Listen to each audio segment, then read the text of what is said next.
So we're moving on to rhetor, which is second logic. Rhetor, as in rhetoric or rhetorician. Sorry.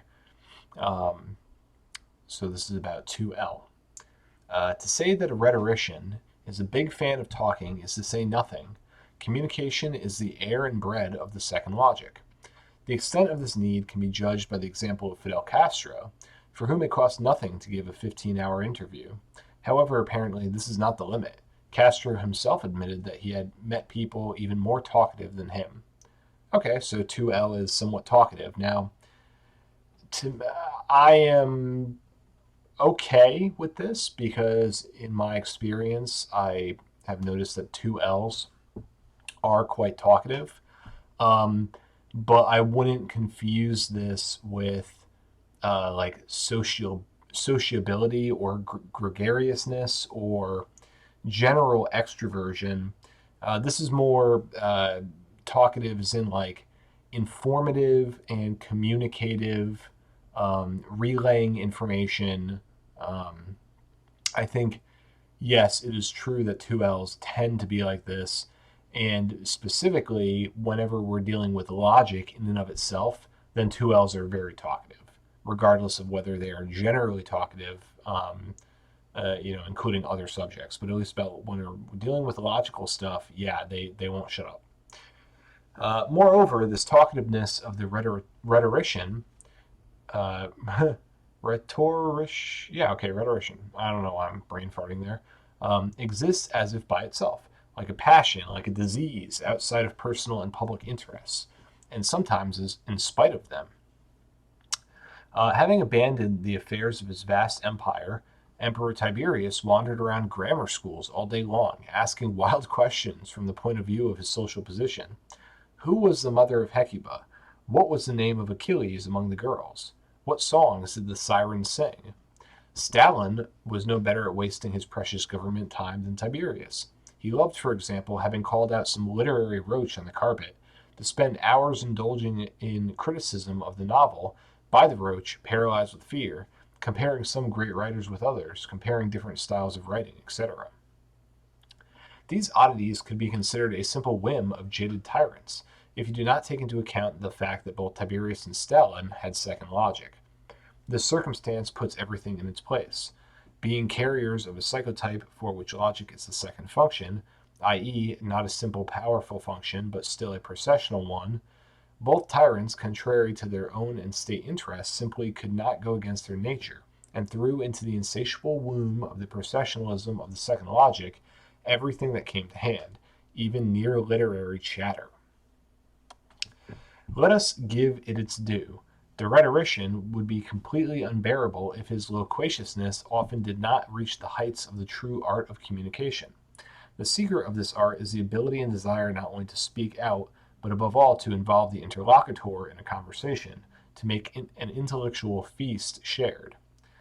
The techniques through which such involvement in a conversation is achieved are simple and trouble free. Firstly, unlike the dogmatist, the rhetorician never begins communication with a statement, but always with a question. Starts with a question even when the subject is known to him thoroughly. One owner of the most powerful second logic, which can be turned off only at night, once explained to me, if I ask you, it doesn't mean that I don't know the answer. It's just more convenient for me to talk this way. The second way, pretend to be a fool and start communicating with a phrase similar to the famous Socrates. I only know that I know nothing. It's hard to imagine who would refuse to swallow such bait, an opportunity to teach a fool.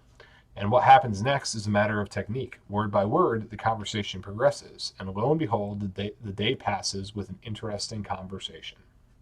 Yeah, so that's a good little vignette for second logic, and this is why I think that paragraph in particular is why a lot of people describe second logic types as like trolls, as devil's advocates, just because they want to the second function in general, no matter the aspect, always wants to kind of flirt and entice and engage people. It wants people to play. Um, you could say that the second position is the way that a type plays with others. So second logic wants to intrigue others into an intellectual conversation.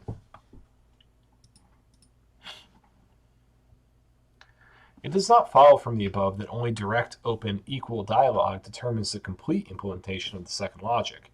The echo is enough for her, especially in a situation where she is forced into a monologue by force of circumstances.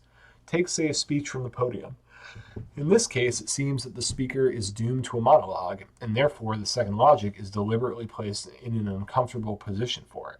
However, this is only an appearance. Communication still occurs, there is contact, just not at the linguistic level, but at the energy level. This is how the writer Garcia Marquez describes the rally version of the action of Fidel Castro's second logic.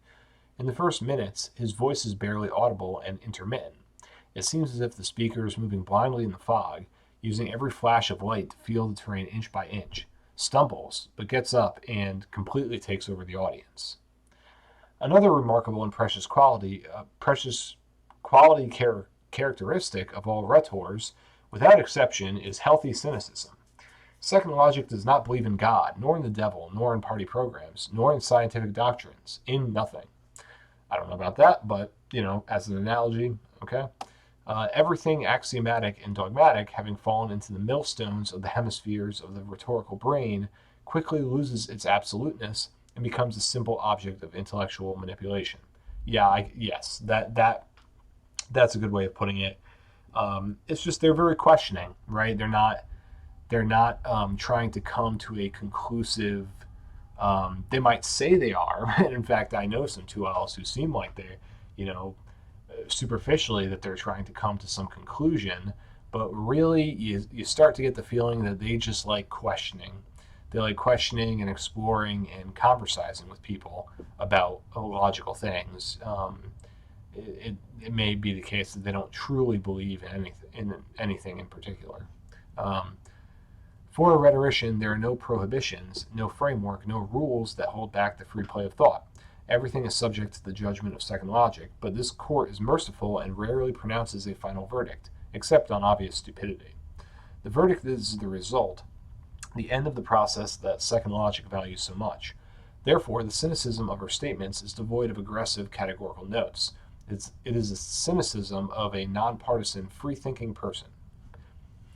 The rhetorician values little his own statements, which for him are not statements at all, but only hypotheses that are convenient at the moment. Refuting today what was said yesterday is a normal state of a rhetorician. You don't have to look far for an example. Lenin. During his life, he said so much to the contrary that Leninists still cannot decide which of his statements should be considered directive. A great polemicist, Lenin each time managed to make extremely convincing an idea that directly contradicted the one that he had recently defended with no less brilliance. In general, the ability of the second logic to shed its worn-out intellectual skin with the ease of a snake is a huge gift, making the rhetorician an invincible polemicist, a Proteus of thought, multifaceted and elusive. Yep. One cannot help but admire the breadth of interests of the second logic. She is interested in almost everything that happens in the world, from global problems to the smallest ones. The rhetorician's memory also matches the interests, voluminous, well-retained both universal concepts and insignificant facts, like a miser's closet, storing everything that comes along the way. And there's a reason for such an omnivorous memory of the second logic. God alone knows where a conversation dear to the rhetorician's heart can begin, what will serve as a starting point, a trifle or a super idea. The main thing is to participate, and full participation requires a voluminous mind devoid of arrogant memory, I guess is what the translation is coming out to here. However, unlike the dogmatist, second logic is not at all embarrassed by the complete lack of information when she fearlessly intervenes in the conversation. And this is where people might get a false impression of first logic, especially in comparison to second logic, this idea that, well, first logic, they must be know-it-alls. In fact, that's not true at all. First logic is very aware of what it knows, or again, what it thinks it knows and what it thinks it doesn't know. And so first logic types will be like, nope, I don't know anything about that. Nope, you go, you do a monologue. That's fine. I'll listen to you. I'll consume what you have to say, and now I'll know, a fact. I'll know something. Or it's like, no, I definitely know this, and you aren't going to change my mind because I'm independent in my thinking and self-sufficient, and I come to conclusions on my own. And you know, processing logic with you is unlikely to have me come to a conclusion. That's the conceit. The first logic is conceited in its belief in its own independence. Okay, its independence from the process. Um, that's its conceit. Second logic is actually more of the know-it-all type and the talker, because second logic believes that any factoid, any seemingly insignificant subject can be has the potential to be a fruitful conversation, right? Because they enjoy the process. First logic types are like, oh well, neither of us seem to know the answer. Well, I guess we'll just Google it, right? We'll just go and get the result. We'll go to the source. We'll find the information and then we'll know, right? But for second logic, Googling things is considered poor taste because the fun of, an argument or discussion is to hash it out, to process it. And that's, of course, where second logic is, you know, um, it's biased to do that because that is its strength is wit, agility, um, and its memory and its conversational ability. So of course it doesn't want to actually find the answer because that's not its strong point. So second logic is more likely to be kind of like not a know-it-all, but um, a someone who is going to have an opinion about everything um, in order to intrigue people into conversation. Uh, do, do, do. True, she interjects without the risk of being punished, since she is protected by flexibility and freedom of mind, which are dear regardless of the degree of information of the interlocutors, as well as by the certainly interrogative form of entering into a conversation. And this is also, again, why, 2L gets along with 3L. It's complementary because it doesn't really care if the information is of the interlocutor is of a high quality, or the interlocutor's um, dogmatism or how absolute its knowledge seems, because again, the fun of it is the process, the exploration. Okay. Second logic also has no equal as a commentator and interpreter of other people's ideas. This point can be illustrated by the characterization of the young Mikhail Bakunin, at that time keen on Hegelian dialectics. Bakunin had an excellent ability to develop the most abstract concepts with a clarity that made them accessible to everyone, and they did not lose any of their idealistic depth. Bakunin could speak for hours on end, arguing tirelessly from evening to morning without losing either the dialectical thread of the conversation or the passionate power of conviction. And he was always ready to clarify, explain, repeat without the slightest dogmatism. No matter how much the rhetor loves joint intellectual feasts, at the same time he impeccably masters the art of shaving off and silencing his opponent. I will give examples from the lives of tyrants already known to us.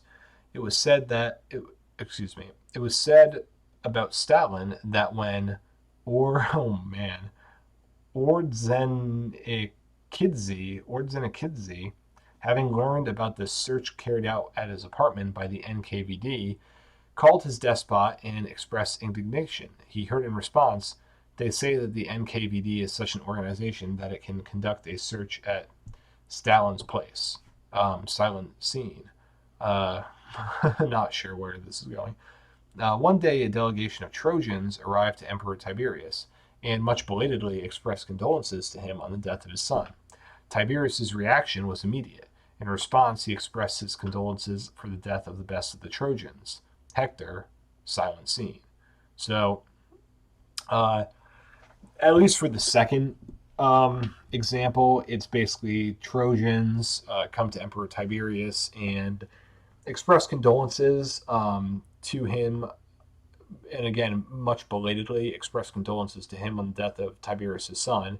So way too late. Like I don't know how long after it was, but it was impolite that they gave him condolences so late after the death of his son. And then Tiberius very quickly responds. Um, he gives his condolences for the best of the Trojans, Hector, who is a mythic figure who died, allegedly died like many, long before that. So that's that example. Okay. And I don't really know where the first one was going. Maybe the translation just kind of got garbled. But anyway, regardless of the speed and accuracy of the jokes of the second logic, it is necessary to note in general as the most characteristic feature the high speed of the processes taking place in our brain. The necessary information is instantly extracted from the recesses of memory, instantly assimilated. Options are quickly calculated and hypotheses are born. One gets the impression that the impulse runs through the rhetorician's neurons faster than in other people. Observing the work of the second logic up close, you involuntarily feel like an adding machine standing next to a computer. Yeah, and I do agree with that. Even as a 1L, um, who might be naturally conceited about that sort of thing, but no, it is true. Yeah, it's with the first function. The first function has fortitude, right? It's like the first function is a fortress. It's others negative, and it's protective, and it's strong, but it's slow. And really, to give the first function credit, I think that the first function does win out. It does win the long game, because it just has that persistent strength against the world. Like it puts itself up against the world, right? In a way, it's kind of at war with the world, um, and it has staying power. The second position is adaptable. It's flexible. It's agile. Okay. It's more like instead of a fortress or a castle, it's more like a marketplace or a forum, like the agora. Um, and so it's speedy, and because it's others positive, it's like you quickly assimilate information. You're like soaking up information, and you can spit it back out again.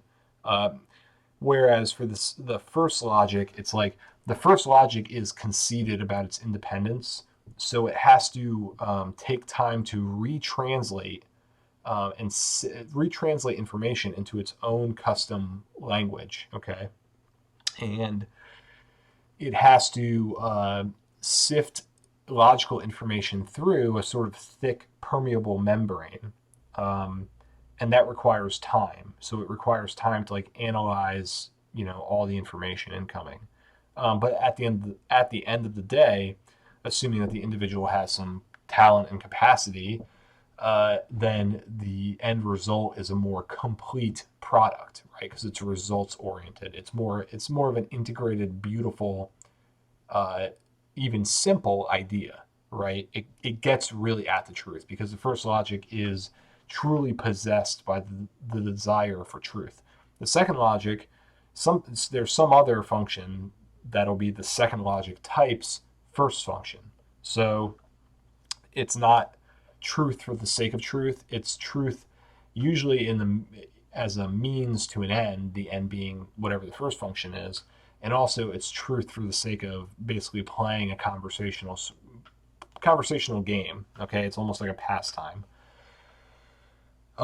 So the second logic is speedy. It speedily takes in information and then reconveys it, artfully so and skillfully, but it's still at a tactical rather than a strategic level. It doesn't have the staying power. So um, in this book, he definitely is very dick sucky about the second positions, and he kind of puts the first position in a worser light. Um, but I think all the positions are actually equal at the end of the day. They all have their potential like niche, and yeah, none of the positions are better than any of the others. I think at the end of the day, the second position has its downsides. It's fickle. Okay. Um, Alrighty. So, yep. Okay. Next page.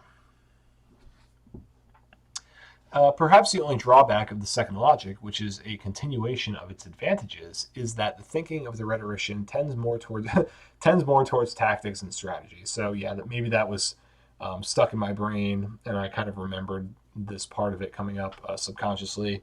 But yes, it is true. It's more. It's the second position in general is more tactical than it is strategic. Okay, it doesn't have that staying power. The second logic does not strive for something long term, large scale, complete. It is more interested in a momentary intellectual game that is close in goals. This feature of the second logic was very well described by the example of Lenin by the socialist revolutionary Viktor Chernov. First of all, he is a master of fencing, and a fencer needs very little foresight and does not need complex ideas at all. In fact, he does not need to think too much. He should focus on each movement of the enemy and control one's own reaction at the speed of innate instinct in order to respond to every movement of the enemy without the slightest delay. Lenin's intellect was sharp but not broad, resourceful but not creative. A master of assessing any political situation, he instantly got used to it, quickly assessed all its new turns, and showed remarkable political intelligence. This perfect and quick acting political instinct contrasts sharply with the absolutely unfounded and fantastic character of all historical forecasts that he made for any long period, any program covering something more than today and tomorrow. Okay, so he wasn't so good at long term forecasts. Being a tactician and not a strategist of thought, the rhetorician does not strive to find the ultimate truth, after which naturally the need in his vast, agile mind should simply disappear. In this sense, one confession of Lessing is characteristic. He wrote, "The value of a person is determined not by the possession of truth, real or imaginary, but by honest labor used to achieve the truth. If God, having concluded truth in his right hand, and the eternal desire for truth in his left, but with the fact that I would be endlessly mistaken, he told me, 'Choose,' I would humbly cling to his left hand, saying, 'Father, give. The pure truth is for you alone.'" Interesting.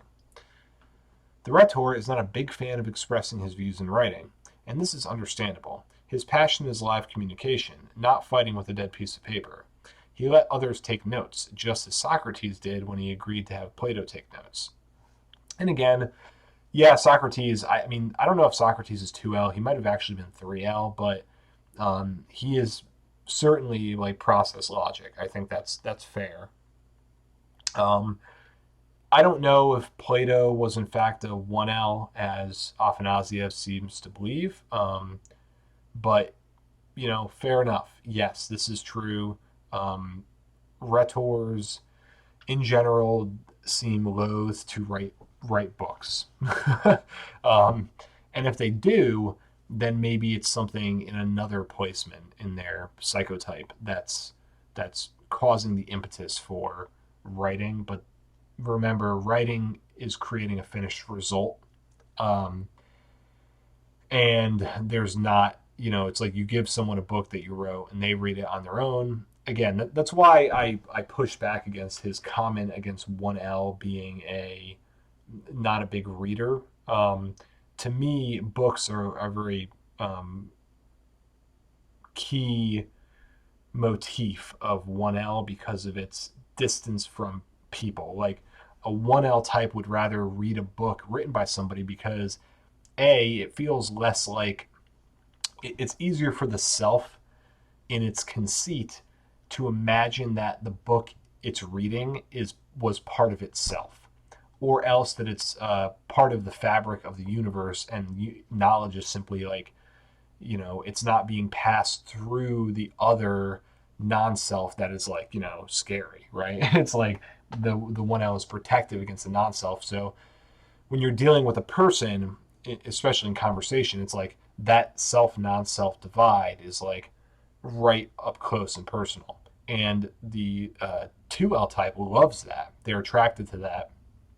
The 1L is more attracted to the distance, where the non-self has turned their views into a complete product that the 1L can enjoy in private, um, and with the privacy of their thoughts. And remember, the 1L has slow thinking, So the 1L it's going to do better reading and mulling over and kind of debating things in their head rather than just in the thick of things, talking and arguing. So yeah, I hope I kind of convinced you why it's not just me being biased pushing back against that comment that he made about 1Ls, but why I think he kind of went in an errant direction. So anyway, moving on here. Uh, but what turns the second logic even more away from desk work is the inability to limit oneself to some kind of framework to find the beginning and end of a thought. Yep, very true. Thinking for a rhetorician is, first of all, a process, a movement, a flow, and an attempt to snatch something out of it is no more fruitful than an attempt to cut out a piece of a river. Okay, remember, the second position is nicknamed River. Therefore, if he sits down at the table, he does so with great reluctance, for some specific reason, and his manuscript looks like something without beginning or end, a fragment of a boundless, endless opus. Yep, I can see that. The only time second logic willingly turns to paper is during times of forced solitude. It is precisely when she is doomed to silence that she turns to such a surrogate as paper, and usually starts a diary.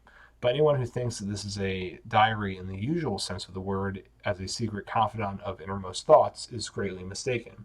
Nothing like this. This is a ship's journal of thoughts, directly intended for outside reading. One of my acquaintances, after long absences, uh, not only gave but forced his wife to read his diary magazine. Yeah, that sounds like it could be a weird kind of 2L thing. I could definitely see that from some 2L friends that I have. Another noticeable and funny character trait of the second logic is the passion for making notes in books, especially library ones. Reading with a pencil, she abundantly fills the page with strokes, exclamation, and question marks, NB, etc. Usually, the phenomenon of passion for scribbling in books is explained in two ways, either by lack of culture or by the desire to more firmly imprint the most important passages in memory. But in reality, the origins of this passion are different. Notes in books are a typical form of communication for the second logic, a message to all future nameless owners of the book, an attempt to exchange opinions in absentia. So that's pretty good. I actually there's very little in that section that I have a problem with, and I thought, yeah, I really that's a good section. Like I wish all his sections were, yeah, as like quality as the 2L one. Because it kind of gives a full panoramic view, I feel, and it gets to the core of it, and it's decently long with not it's not overly long. So yep, that was 2L.